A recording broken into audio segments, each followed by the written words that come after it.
இகழ்தலையும் புகழ்தலையும் ஒரு முகமாய் கருதும்படி செவி உரைத்த முத்து குமரன் நீ வறுமையையும் வளமையையும் சமநிலையாய் உணரும்படி மதி கொடுத்த செல்வ குமரன் தடை 100 வந்தாலும் செயல் வெற்றியாக்கி தரும் தாராள குணம் கொண்டவன் நீ வலை வீசும் அறிவுக்கு தொலைவானவானாகி மாறாது அருள் செய்பவன்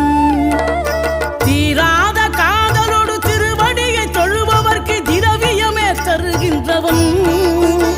நீதாராள உள்ளமோடு தவக்கோலம் கொண்டு பெறும் தார்மீக பொருள் தந்தவன்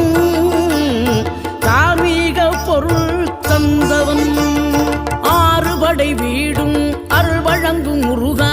அருகே நீ ஓடோடிவா மூவிரண்டு முகம் ஜொலிக்க 2 கரங்களுடன் ஆதரவு